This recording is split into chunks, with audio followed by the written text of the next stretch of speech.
Hey, everybody. It says recording in process, so I'm going to just start. More people are going to be logging in. My name is Catherine O'Hare Rogers, and I am the Vice President and Compliance Officer for MARR. If you haven't already, please go to the chat and log in, or just put your name and the organization you're representing today. That would be great. We're going to start off with Wally. Is Wally Slatinsky on here yet? Nope. Wally's checking in the other office as we speak. Yes? Okay. So I'm going to hold off on introducing you, Deb. Jeff, do you have anything you'd like to talk about today? Other than, let me take a couple polls. So everybody on this phone call should be aware that the MDHHS put out a notice of funding opportunity that we talked about last month. I was just wondering, by a show of hands, if anybody on this phone call actually filled out an application for that fund opportunity.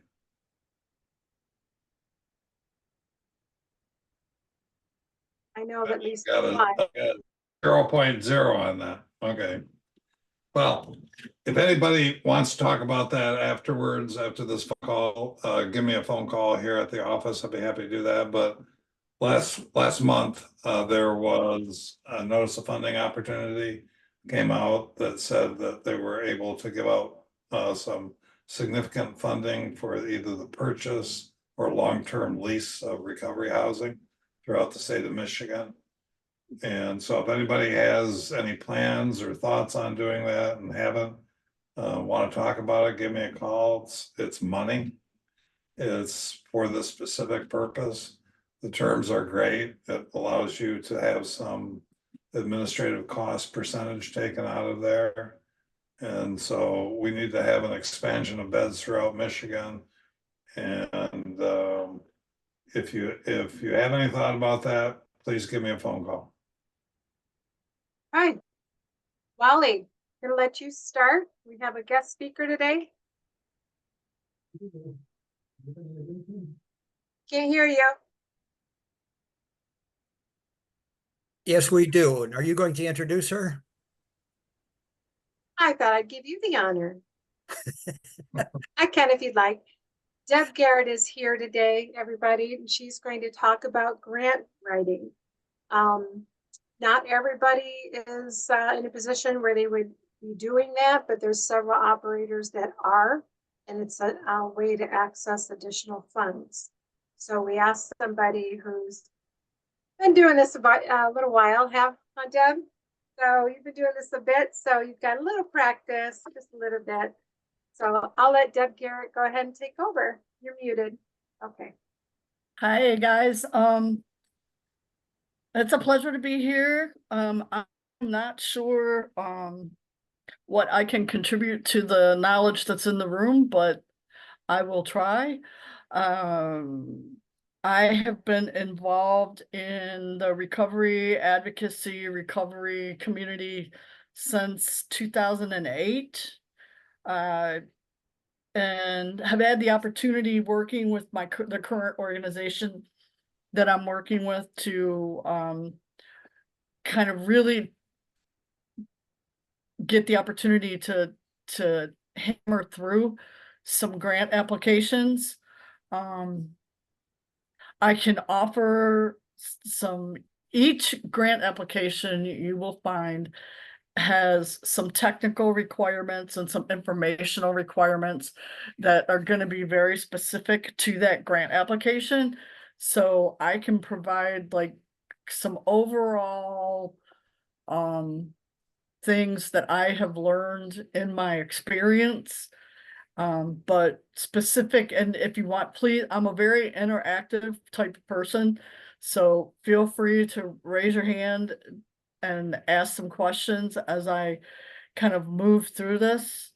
The most important piece of information I think that I could share about general information that I feel like I could share about grant writing is, be sure that you are writing for things that are within your mission. Kind of stay away from what they refer to as mission drift, because it can get really, really easy to chase the bright, shiny object, right? And apply for things that you don't really have the capacity to develop. And what that winds up happening is you wind up, I've seen grant funds pulled because people promised the world when they wrote the grant application and then they weren't able to deliver. And, you know, 6 months down the road, they're not seeing the progress that they were promised and blah, blah, blah. They could have to pay some of that money back then, correct? I'm sorry? The operator would have to probably pay that money back, correct? That's gonna depend on the funder, and if they feel like they've spent what they have spent wisely, that would probably be at their discretion. And another piece of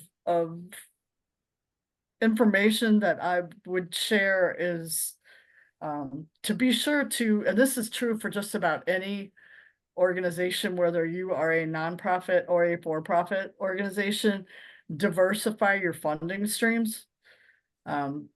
Because I think that in the substance use disorder field and in the recovery housing field, we can become dependent on one particular funding stream.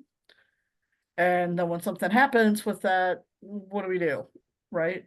So take a look at different funding streams and try to diversify what you've got coming in. That's always helpful and always a good idea. And stay away from the mission drift, as I mentioned, and be sure that you have the capacity to deliver what you're promising in the grant application. That's also a lot of things, some of the decisions that I've had to make with my CEO are taking a look at grant applications and saying, we're not there yet. We're not at that point yet, but I think we're gonna get there, but for right now, let's pass on that one and kind of focus over here.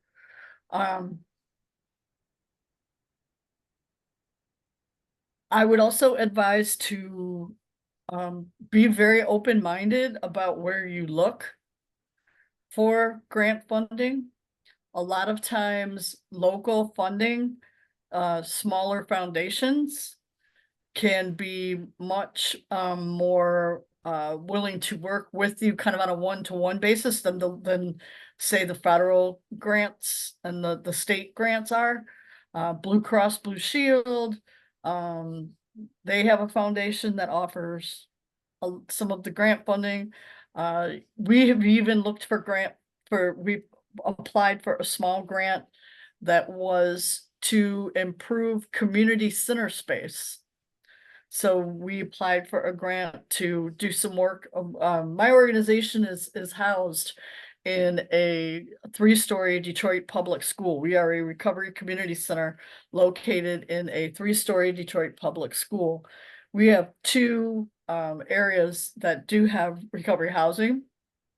One is 20 beds of men's recovery housing downstairs. Another is a home that we have on Mayberry Grand. And we are currently in the process of renovating our upstairs, the 3rd floor, to put in 18 beds of women's recovery housing. And those, getting very excited about the progress on the construction. It's very cool to see that unfold. That we got through a MDHHS grant for repurposing a school to deliver behavioral health services.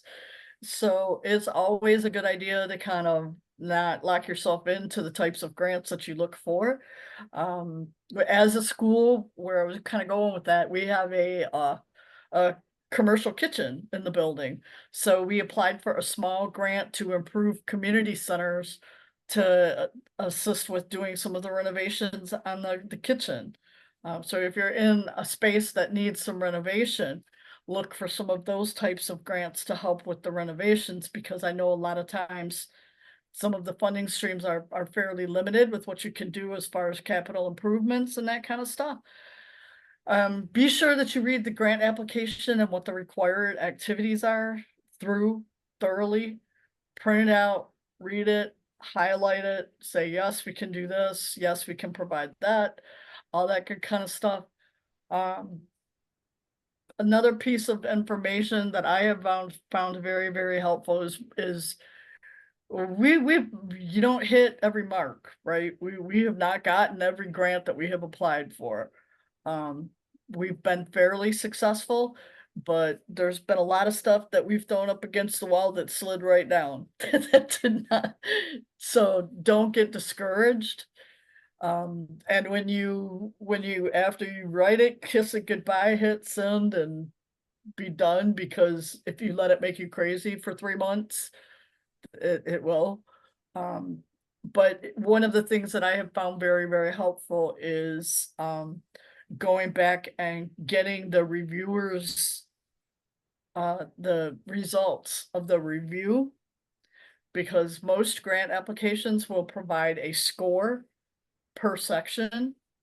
As an example, if you have to provide a section on organizational history and your ability and preparedness to as an organization, how you're going to provide employees, how you're going to handle employee turnover, all of that good kind of stuff, that just off the top of my head, they may provide a score of up to 30 points for that grant section, right? So going back and getting those scores and reviewing their remarks and seeing where you hit the mark and where you didn't. And I learned a very interesting thing doing that. The difference between because a lot of what we have applied for has been recovery support services, recovery coaching, building recovery coaching staff, building recovery support services, building our space as a recovery community center. So we've applied for both SAMHSA federal grants and the MDHHS grants. And one of the things that I learned recently was how they ask the questions. So be very, very sure that you take a look at how they ask the questions, because we were scoring like 70%, 70 some points on the SAMHSA things, and 90 and 95 points on the state applications. So I'm looking at this going, what are we doing different? And it was the way that they asked the questions. Like on the SAMHSA grant application, it says, tell us about your population of focus. And on the MDHHS application, it asks specifically, tell us about the needs of your population of focus.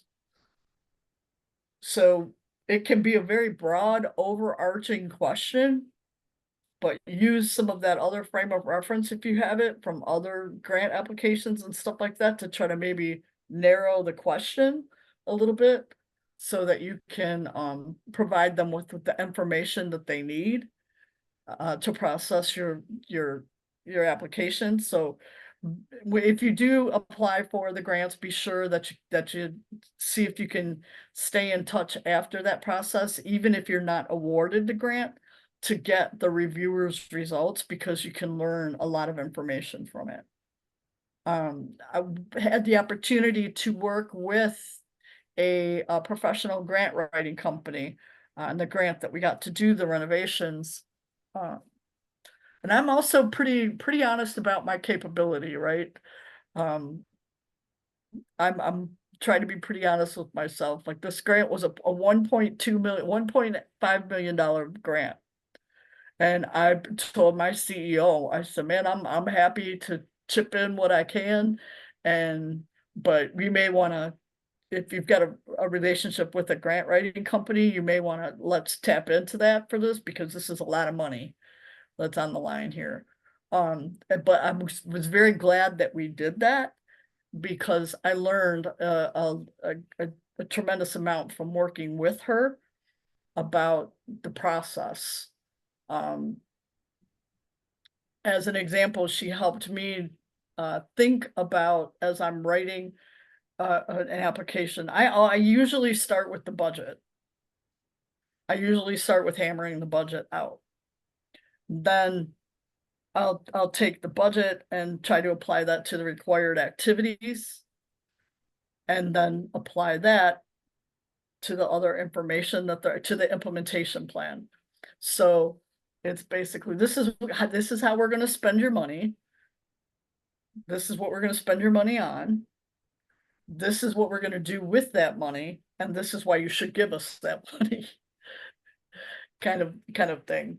So follow that thread and be sure that your budget is tied into your implementation plan, is tied into your activities. Because what you don't want is to say that we're asking you for $5,000 to do community events and not have anything in your work plan, or not have any employees listed on how you're gonna do that. So kind of being sure that all ties together. Is this all making sense? Makes a lot of sense to me, Deb. Okay, Actually, if I can interrupt your train of thought for a minute, I've got a bunch of questions that come to mind. One of which is, I didn't even know that there was a grant writing companies out there. So yeah. you find those through just looking on Google or something. In your experience, what was their fee structure? Was it a set fee? Was it an hourly fee? How did the company that did your grant writing assistance structure their fee agreement? My experience, we used a company called Mission Lift. Mhm. And Krista Dover was the writer, was the associate that helped us write the application. She was very thorough and pulled a lot of information from us. So she was also very careful to include us in the process. So she had our story, and they charged $6,000 to do for the whole application process, from everything from starting doing the budget to submitting the grant, to physically submitting the grant. Okay, And wrapped that into the budget as consultation fees. if you know, would they look at a situation where it wouldn't be a nuts to bolts job by then, but it would be, hey, I think I can probably come up with something good. I just need somebody to look at it. I need a professional to look at it for me. Tell me if I'm making any terrible mistakes. I was just wondering whether you had a discussion with them about, hey, can you just do a quick review for $500? We did not. Okay. So I imagine they would. And this was a company that had done a lot of, that Dwight had worked with before. And that had some experience with this in the substance use field. So Okay. that was really helpful. Because when we used acronyms and stuff like that, they knew what we were talking about, and they knew, the basics of all that good kind of stuff. Okay, and for those of you who don't know, Dwight's a big cheese. Yep, he's Okay. is the CEO of Share. Yeah. Then another question that comes to mind is, in terms of sources of funding, you've got PIHPs, Right. you've got county, some counties and or cities have some grant funding.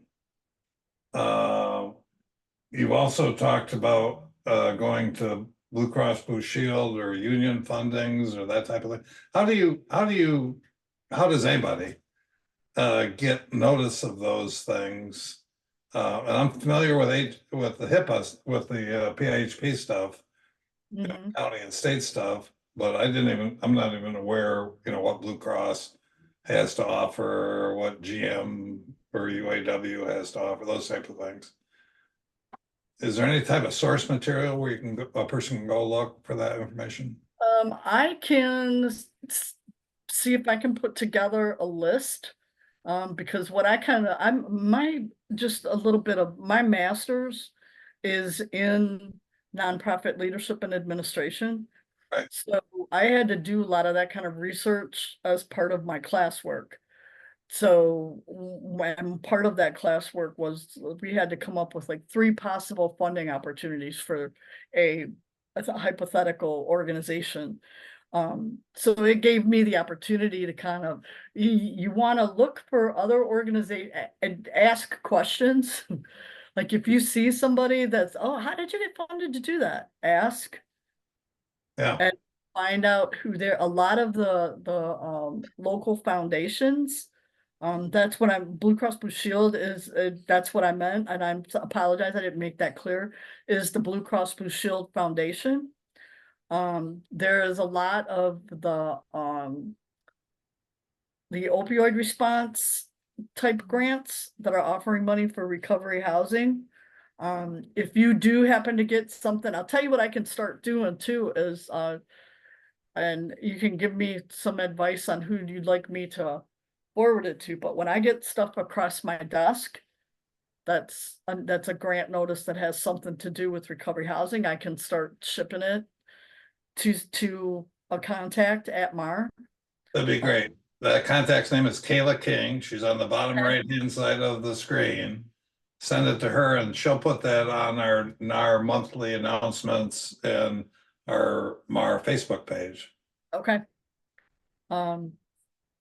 So, and as you're kind of doing that research, one of the things that I learned through my classwork is that it's always a good idea to take a look at projects that they've funded before. And see if if their mission is in alignment with yours. You Yeah. know, you don't want to waste your time, spin your wheels, writing this beautiful application to an organization that's funding community crochet projects, right?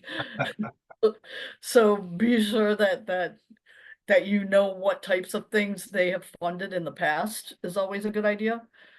To check that stuff out. And anytime you get the opportunity to subscribe to a newsletter or something like I always get MDHHS grant notifications in certain areas, and I always get SAMHSA grant notifications via in an email. So anytime you get the chance to sign up for a newsletter that provides that information, that's always a good idea. Yeah.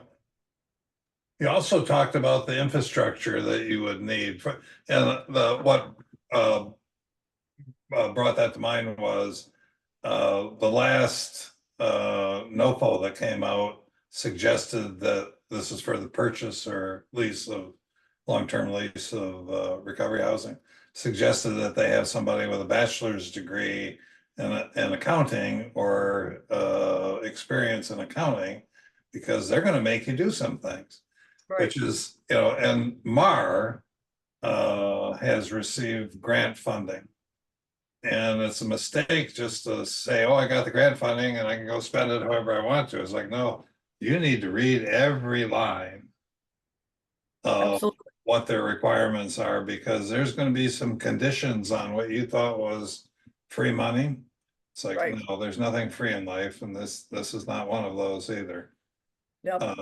So yeah, there are some planning requirements and some infrastructure requirements that might require an operator to say, okay, well, I got to bring in a part-time bookkeeper to do that. Let me add that into the budget.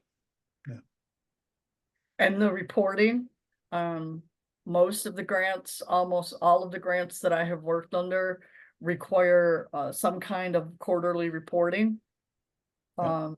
And another thing too that I will throw into the mix is we are fortunate in the position that we're in because SHARE is our umbrella organization. And SHARE is a very well-established 56-year-old nonprofit. So they have a history of managing funds and grants and high dollar grants and all that good kind of stuff. So applying for grants that can be used to provide services through Echo Detroit with SHARE as the fiduciary And the fiduciary just means that they've got a responsibility for the stuff that happens with the grant. And that they are the ones who manage the funds. So be sure what they are requiring as far as a nonprofit status, as far as a board status, as far as, you know, past history of managing grants, all that good kind of stuff. If it is most of the operators probably may not be applying for these types of grants, but just as a FYI, they refer to them as direct service grants, which means I'm hiring boots on the ground. So recovery coaches has been most of what my experience. If it says that they've got to have a certain kind of certification, in order to pay them with those grant funds or not. You When you're know, running into those type of requirements and the funding, is that something that digs down and says you need to have a McNabb certified recovery coach, or you need to have a CCAR certified? So all of those things are important for you to analyze and seeing whether you've got the infrastructure and you got the people to do the job. Okay. and are you in an area, if you're writing a grant to hire 4 recovery coaches, are you in an area where you can realistically hire 4 recovery coaches who are going to have that certification and that background and be qualified to do the things that you're hiring them to do, kind of stuff? And whatever wage you're able to pay them too, right? Yes. Right. Deb, I have a question. In order to meet some of these reporting requirements that the grants ask for, can you build the funding for that right into the grant? My best answer to that is, as a usual rule, a grant application will have a list of what they refer to as required positions, which means these are the people that you have to hire with this money. And as a usual rule, one of them is either a project director or a project coordinator. So you automatically include a salary in that grant application for a project director or a project coordinator, whose part of their job description that you submit with is to do that reporting.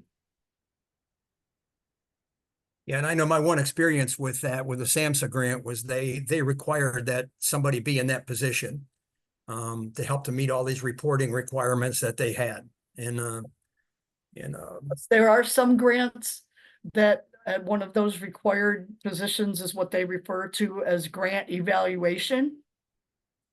And that's gathering the statistical data. That's a lot, that's like a higher, it's not just filling in, we did this and this and this.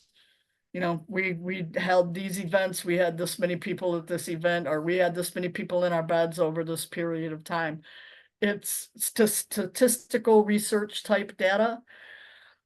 And I have seen many of them that require a PhD in that position for grant evaluation.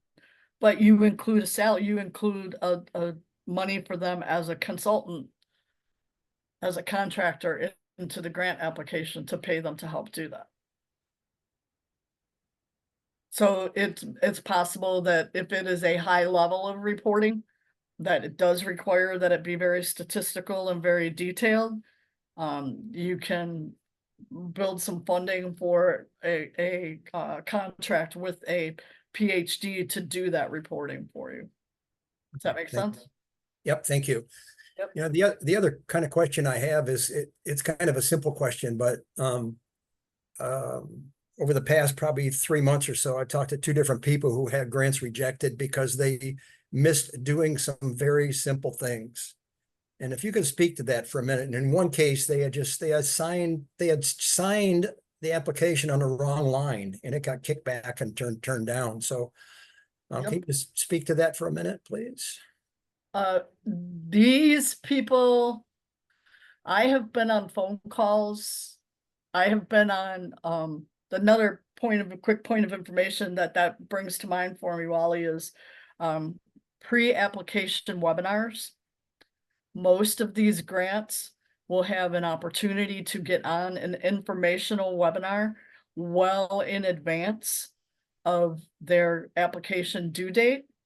So I would make sure that you check into those, and the majority of them are recorded, so you can get access to them, watch them, because the people that are on them ask a lot of really good questions that may answer some questions for you. And yes, you're absolutely right. Be sure that you read, there are two different acronyms that are used for grant applications. One of them is RFP, and that is request for proposal. And the other is an NOFO, and that is a notice of funding opportunity. So when you get those, I don't have one, I don't think, handy, but I print them out from beginning to end. I 3-hole punch them, I put them in a binder, and I keep them on my desk as a reference as I'm working on that application, and go right down through, yes. And if you read them, and if you read the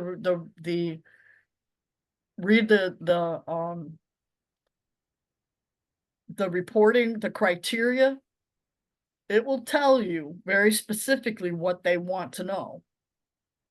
It will tell you, did the applicant indicate how they plan on providing continuing education for employees?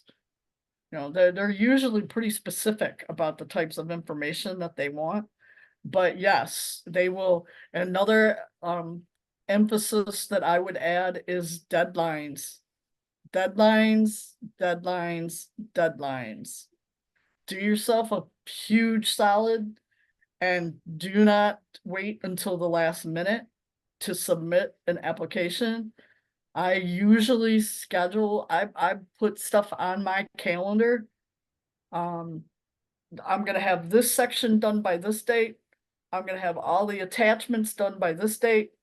I'm gonna have everything together by this date. And this will be my submit date. And it's usually a week in advance of the required submission date, because inevitably stuff will happen that you will be a day or two past that target date. But try to give yourself some time to get that in advance, and don't wait until the last minute. I actually had an experience with an organization where we couldn't get the documents changed to a PDF and uploaded, and the clock struck 12 and we turned into a pumpkin. They shut it down, locked it down. We did not get the grant application in. So when they say 3 p.m. on such and such a date, that is a hard deadline, and they will shut the system down and kick you right off of your submission. So, like I said, be sure. I try to sit down and plan out a calendar beforehand. Most applications have a list of attachments, and they have a list of requirements for a narrative, for what they refer to as a narrative. And I try to make sure that I've got my narrative done at one point, and that can be sections A through E, which is the organizational history, your history with managing like grants, your population of focus, all of that good kind of stuff. I try to have that all together at one point. Anything I need from my CEO, I send him a list when I start the application and say, this is what I'm gonna need from you. This is when I'm gonna need it. This is the date I'm submitting the application. So I know if his schedule gets backed up, I can keep that on his radar.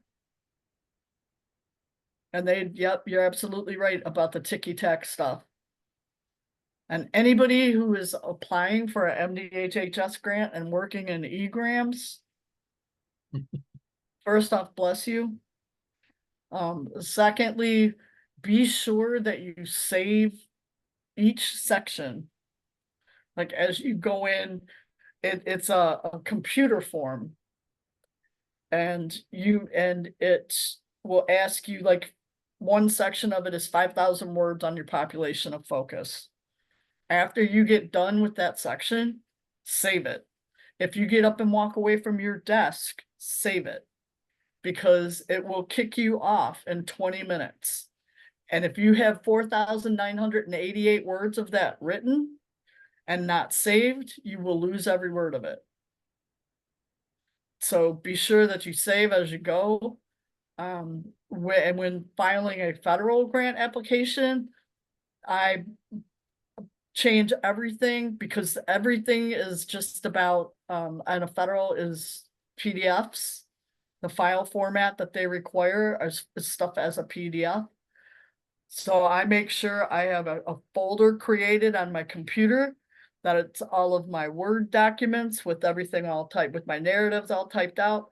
Then I have a separate folder that's everything saved as PDFs.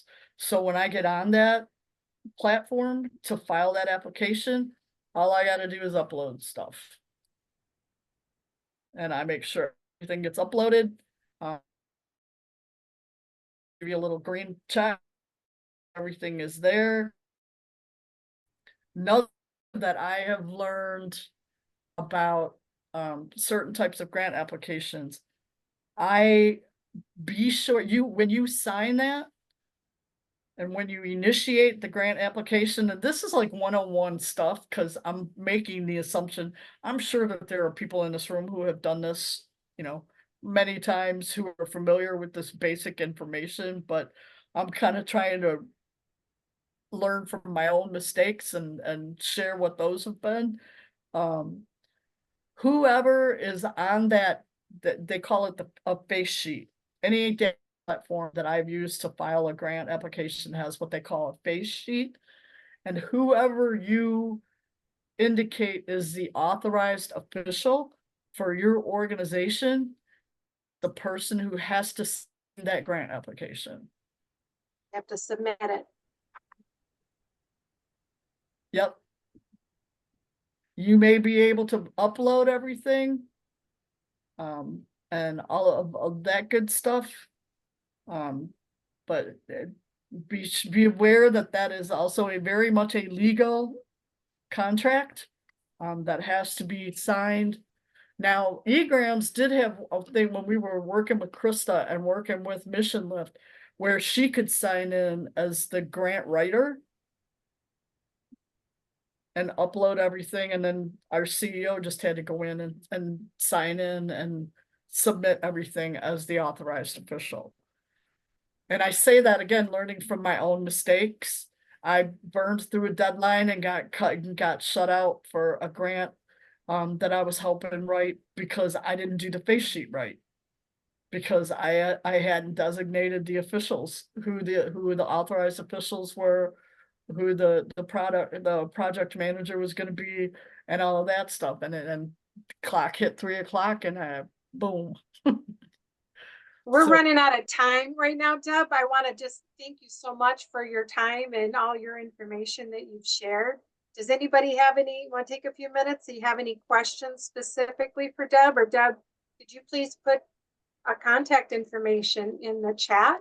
So if somebody has something specific, could they reach out to you and please get some advice? This was helpful. Like I said, I didn't really have any, it's hard for me to give specific information for specific grant data platforms, because each application is different. Each data platform is different. So I thought it best that I just kind of share some of my mistakes and how I learned from them, and some basic information. So I do hope it's been helpful. I think it's been very helpful. Thanks for your time, Deb. Very welcome. Yeah. Thank you, Deb. Sounds to me like, and the bottom line is, do your business plan, your pro forma yourself, and then work on putting together something Then if you need some help, reach out to have somebody look at the details of it.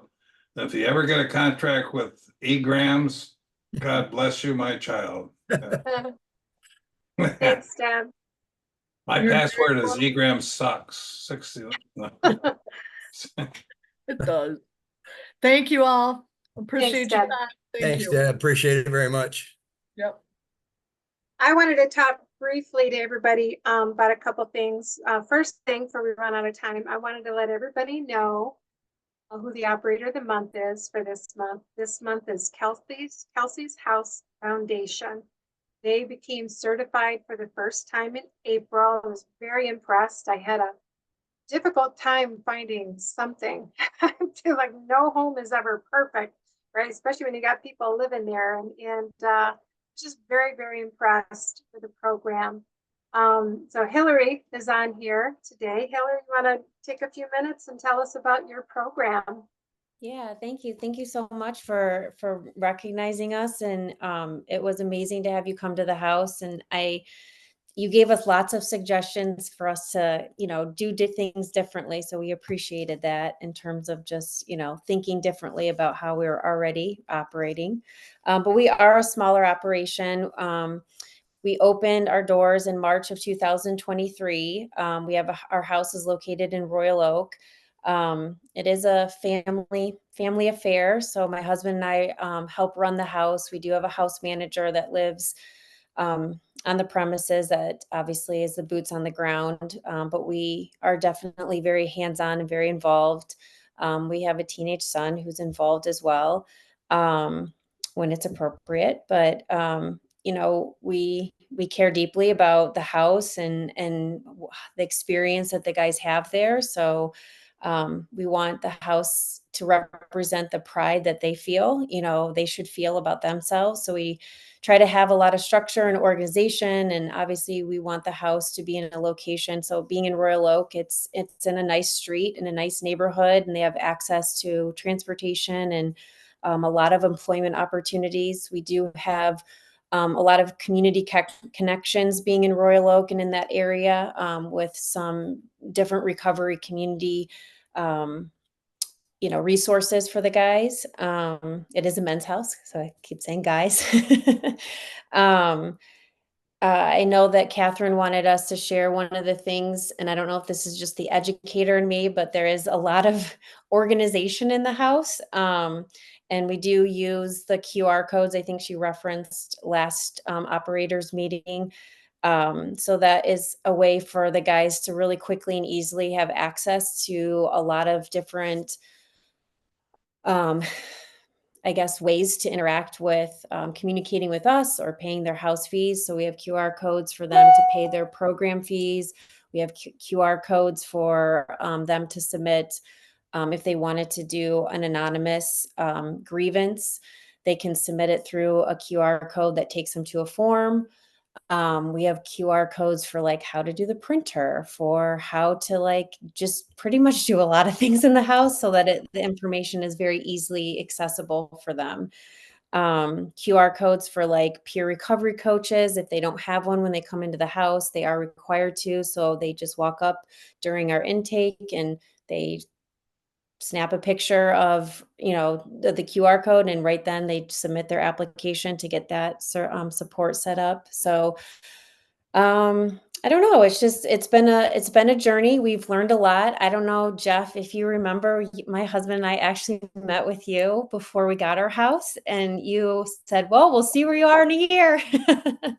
So I just wanted to say that it's been awesome. And we talked to Catherine as well, as we were trying to figure out what our location and where we are. So even though we didn't get MARR certified until April, we have accessed this organization and had the housing, the NAR certification in our mind as we opened our house and implemented everything every step of the way. So this organization has been awesome, and we just are really appreciative to finally be officially a part of it and to continue to grow.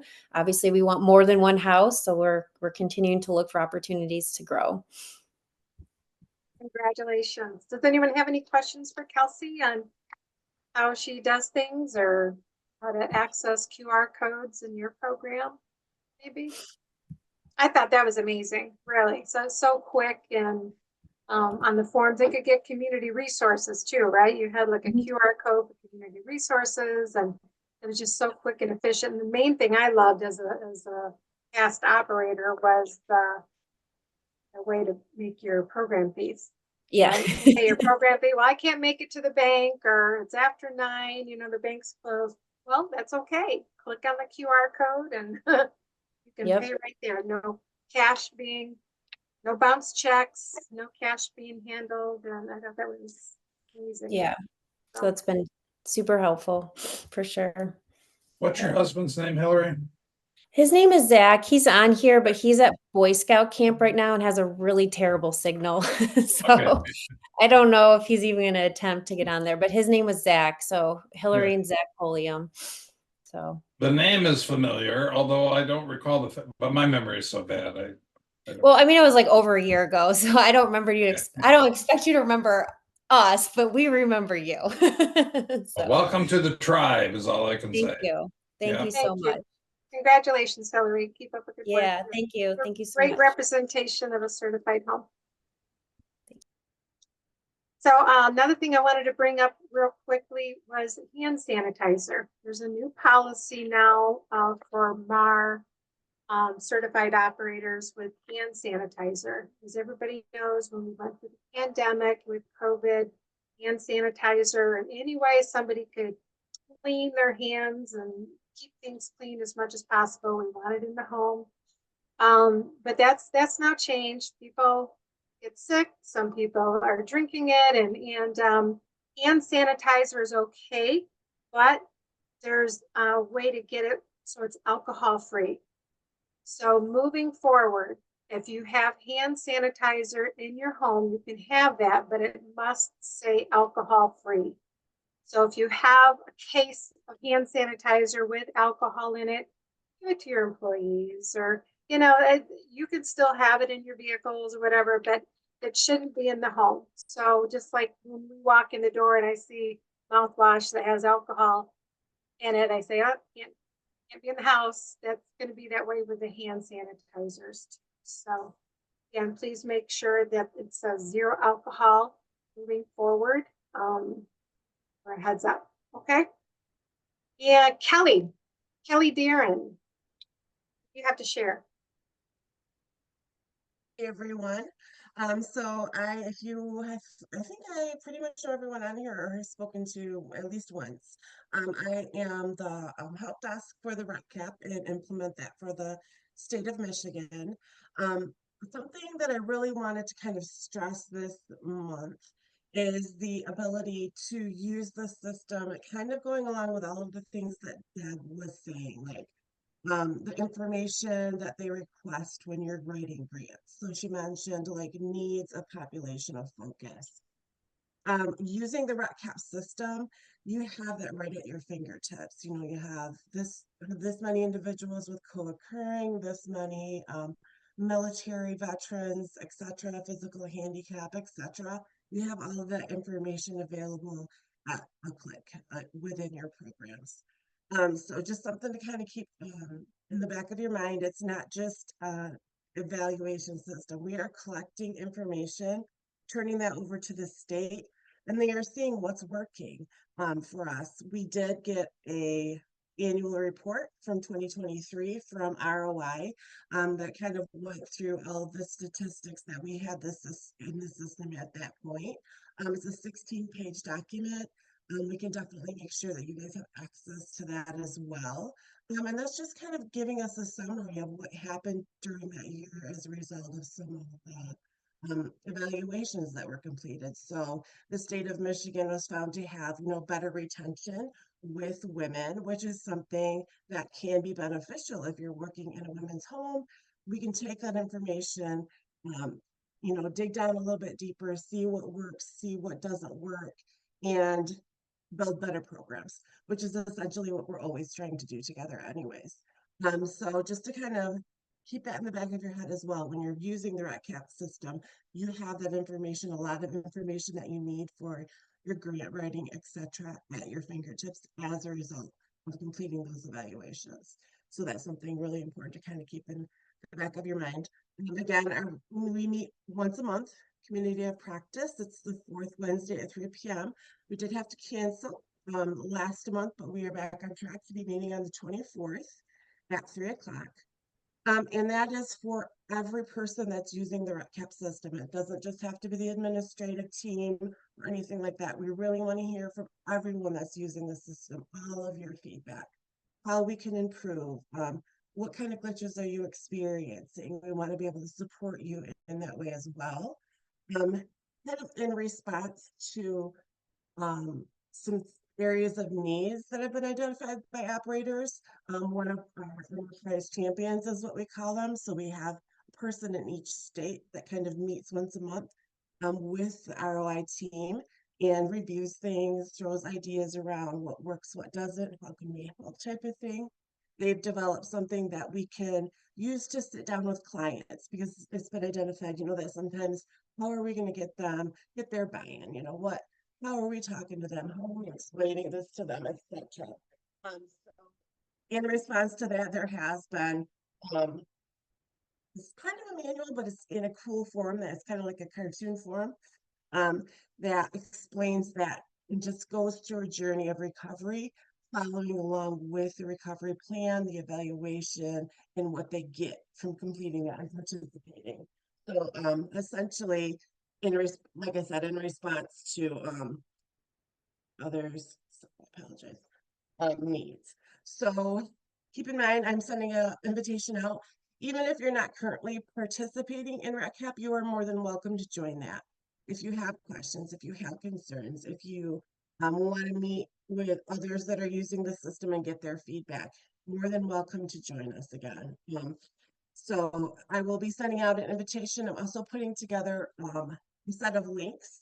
We're working with Virginia, who has been working with the system a little bit longer than us, to provide to you some of the findings and the way that they've been able to use the system to their benefit, as far as financially supporting their clients, etc.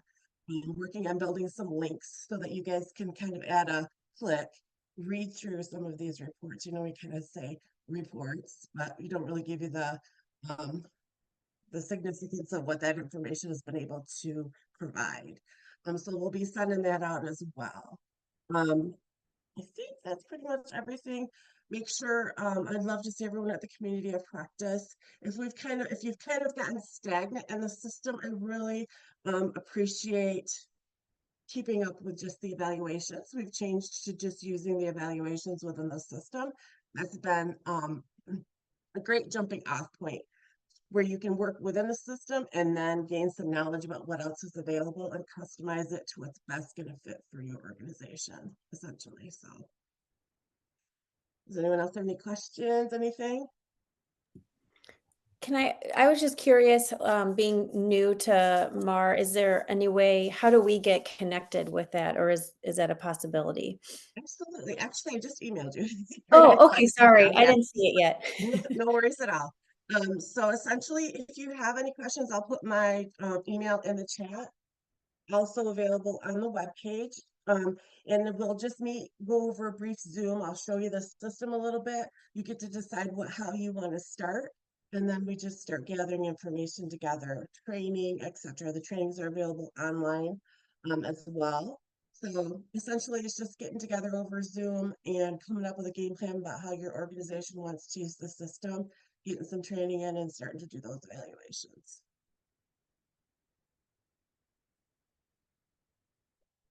Anyone else?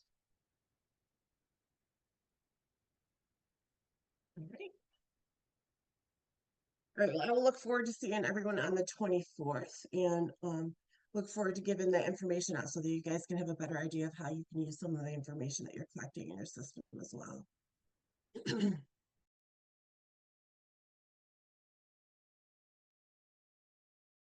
Catherine, you need to unmute. Sorry. Kayla, do you have anything you need to add? What's going on your end? You're muted too. I don't hear you.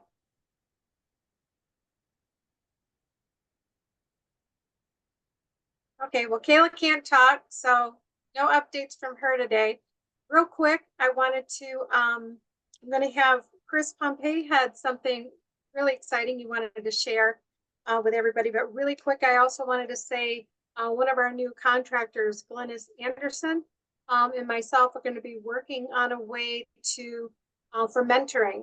So there's a lot of operators that have a lot of seasoned operators that have 10, 20 plus. She's got 32 years of experience running homes, RCC, engagement centers.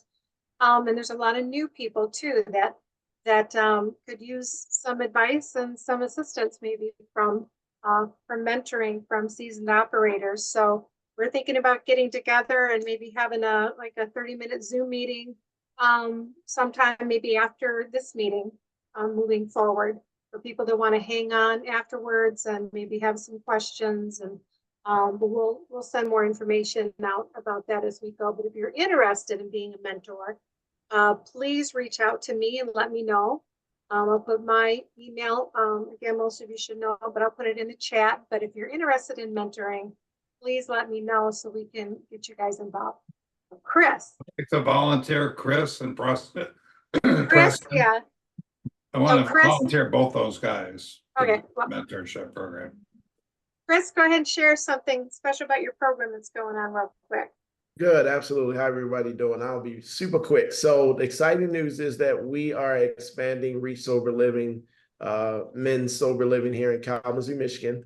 We're actually about to break ground on a new build, which is a quadplex. So it's 4 one-bedroom apartments. It's independent living, and it's opening right here in Kalamazoo. It looks like we'll be done with it next year, 2025. Took us 2 years to get it through the city. So that's that. We're also in the midst of construction, updating a 10-bedroom home that we just purchased here in Kalamazoo as well. So this will be sober living with 10 bedrooms for men coming out of a 30-day treatment facility that will be opened up. Looks like it'll be open in August, but I don't know, Catherine. That just depends on the process and a walkthrough with you guys. So if all goes well, that 10-bedroom will be open in August. You have a book as well. Oh, yes. How can I forget that? That was So amazing. Yes, Yeah. I just authored my first children book. So it's on Amazon. It's called Cairo Says No. And it's a educational awareness book for children about substance abuse. So basically it's a children's book written in curiosity by children, but I wrote it talking to children. So it's on Amazon. It's called Cairo Says One, and it's actually one of 5. So I have 4 more to write. Awesome. Thank you. Congratulations. That's Thank you. exciting. Thank you. Kayla, does your speaker work yet? Oh, I don't know. Can you hear me? oh, yep. Okay. I was messing Updates? around with some settings. And it was funny because I was trying to tell you that you were unmuted while I was muted. So that you were muted while I was muted. But no, I don't have any updates for today. I did just really quick. I did add a couple of different chat options in our MARR operator forum. I know it can be hard to kind of get the conversation going. So I added a specific chat for give and get support. So if somebody wants to give support or get support in this page with different topics, that it's a great chat section to start posting on about that. And then I also have a request for admins chat that I just added. So anything that you want to request privately that you don't want to necessarily maybe request in the chat, you can also email me, but I also put a request for admins chat in that forum as well. I've also been trying to share as many recovery events as I can in the chat. If I see them on your personal Facebook pages or on the MARR Facebook page, I try to share them, but that's also a great place to share your events. So I know a lot of you host open recovery events for people, and that's a great place to share those and let others know that you're having those events so more can attend. But other than that, that's it. Well, one thing went over a little bit longer than what we wanted today, so we don't have a whole lot of time left. We got just like 2 minutes. Does anybody have a question or anything they'd like to comment on what we talked about today? Was it helpful for you guys? Yeah. All right. Well, thank you everybody for attending. Again, if you're interested in being a mentor and being a part of maybe a 30-minute Zoom moving forward, please reach out to me and let me know. And Glennis and I will be in touch when we get this together. Okay. Bye, everybody. Have a great day. Thanks, Catherine. Bye.